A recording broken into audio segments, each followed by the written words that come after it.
LeBron. See, I was gonna stop making videos about this man and just kind of let him sail off into the sunset because, in all reality, bro, it's over for him. His career is over. Now it's time to really look back at his career and start really having a debate now. He's done. Now, going into his 21st season, that's not to say that with his skill set and if they can put some more pieces around him that, they don't have a shot. You know what I'm saying? I'm not going to say that he ain't got an opportunity, the possibility to, get back to another championship, but it's very highly unlikely. But LeBron has decided to utilize his authority, his resources, and his ability to sway the narrative to keep himself relevant, right? He's managed to understand the way that this social media works. LeBron has a very good team around him with a lot of reach, clearly. So after the ESPYs thing and his wife calling him the GOAT, which I didn't necessarily have an issue with that, but it just kind of goes in with everything else that LeBron has done, right? You lose, you get swept by the Denver Nuggets.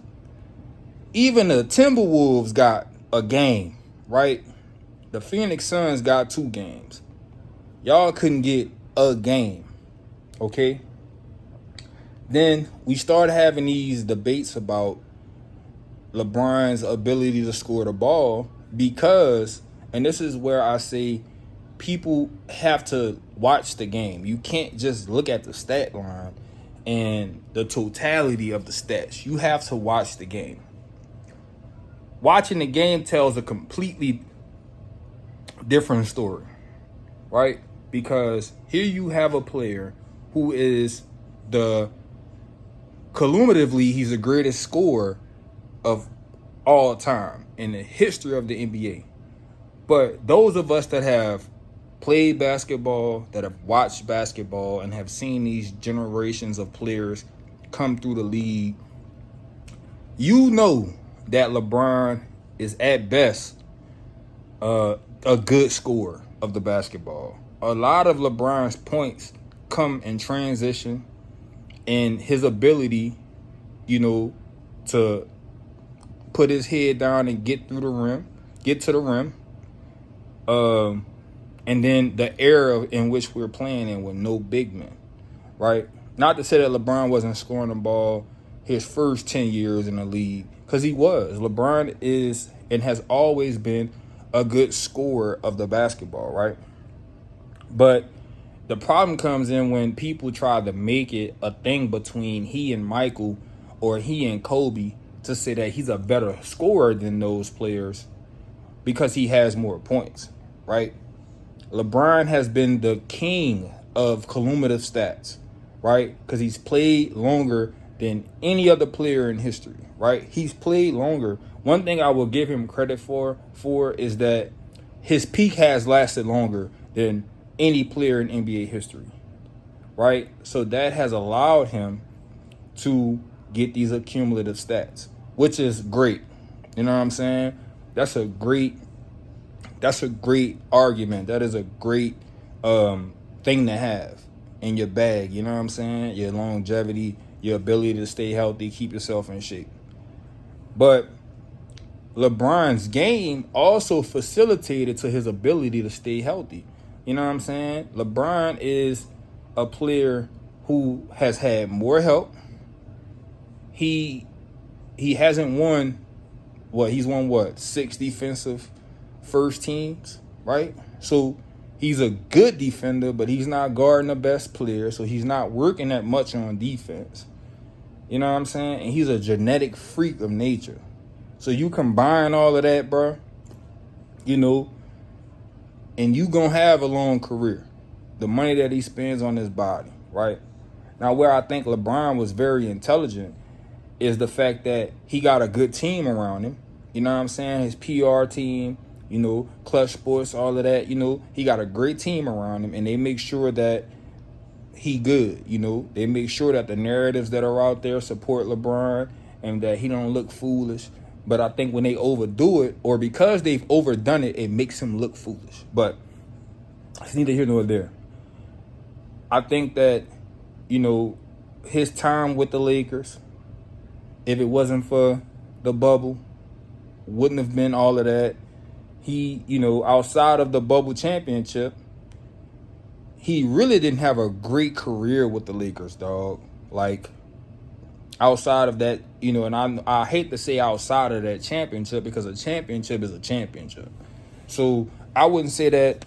It's hard to say that he didn't have a successful career with LA, because he did win a championship and he did get a team to the Western Conference Finals, all right?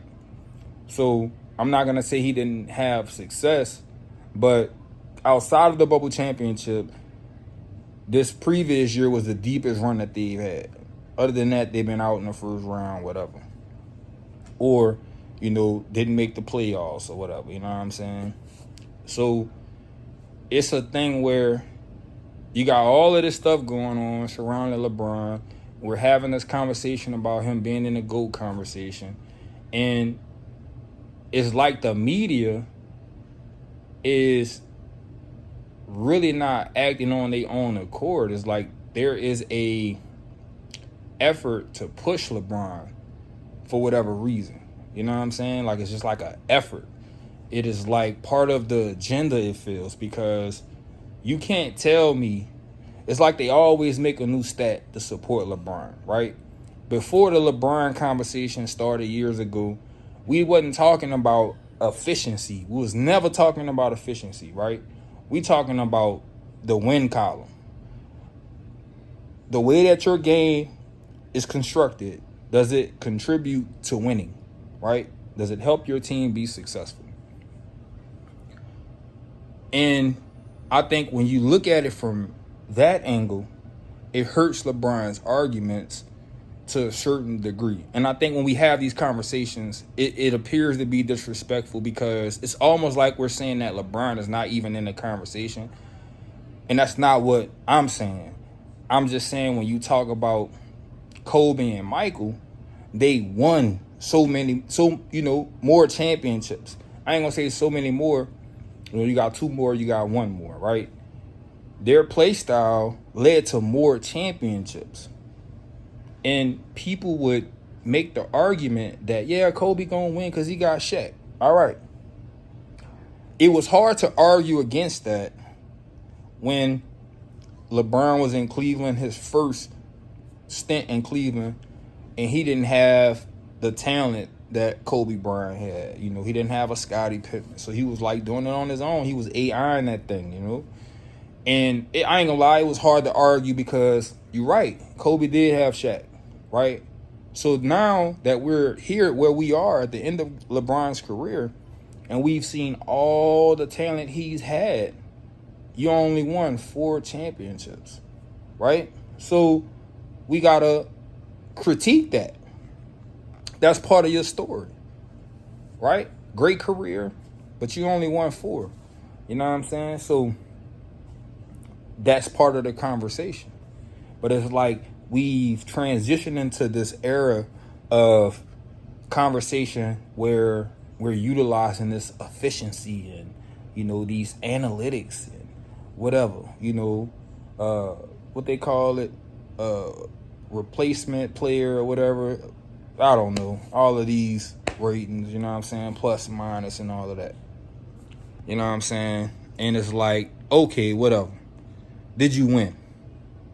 But not to go off on a tangent, but you know what I'm saying? Like, the ESPY thing with LeBron, it was just a combination of everything else that he did. They lose to the Denver Nuggets. He talking about retirement. Like, bro, you're not retiring, bro. And then ESPN, they supports this stuff that he does by making it the headline. Like, oh, LeBron he's coming back. Like, he never retired. Like, why is that the headline? Nobody thought LeBron was going anywhere. That's number one. So then, that becomes the whole narrative. The Denver Nuggets just won a championship. I want to say that this is that franchise's first ever championship, right? And we talking about LeBron. Strategically done, in my opinion. Then we get to the ESPYs. His wife, introduces him, calls him the GOAT. I like the idea of it. I like the vision, right? The depiction of a black family on stage. You got LeBron as the head of the table, his wife introducing him, beautiful kids, athletes as well. Love it. Love it. But just the, calling him the GOAT, and then his speech, lucky for y'all, I'm going to be back, woo. All right, whatever. It's the ESPYs. He doing his thing. He got the best breaking record or whatever. He got an award or whatever, which is cool, right? I ain't mad about that. So then you fast forward. He talks about he's no longer going to wear jersey number 6 because the league is going to retire it. And then he talking about he wore it because he was inspired by Bill Russell. When in reality, him and Anthony Davis couldn't have the same number. So the idea was, I'm going to give Anthony Davis 23 to kind of culminate this passing of the torch to AD. I'm going to give him my number. I'm going to take number 6, right? That's what originally the story was about. Why LeBron didn't wear 23. Anthony Davis wanted the number. He wanted to get AD to LA. So, of course, he going to let him wear the number, right? Of course. So, now you get a story today. What's today? July 19th. Get a story today that the whole reason why LeBron wore number 6 was to, pay respect to Bill Russell. Man, knock it off, bro. You know what I'm saying? That's where it kind of, you make people hate you. You know what I'm saying? You make people not want to deal with you, dog. Like, then that make me think about all the other stuff he did. You get swept in the finals.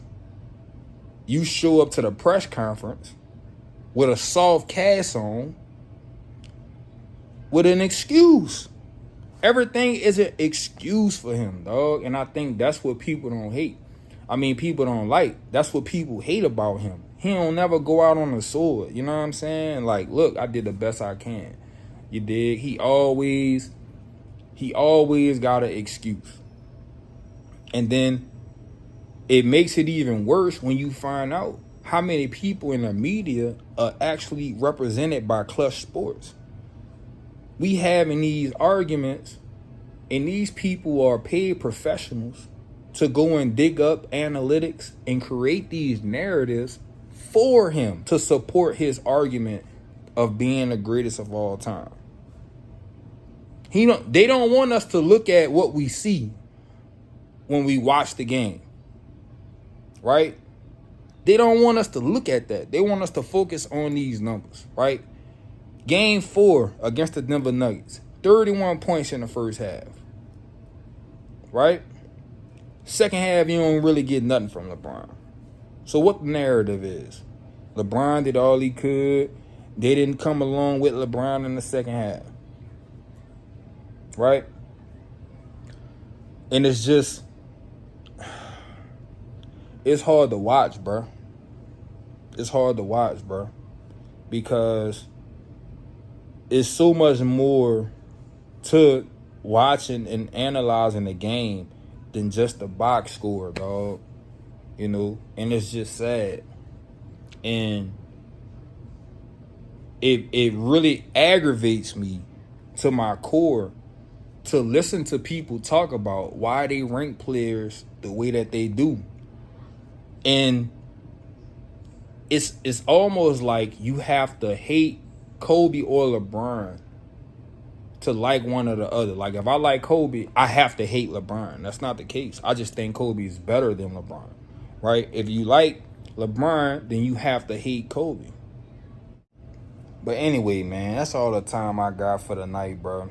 I had to hop on here and check in with y'all and give y'all my 2 cents on this situation, dog. Like,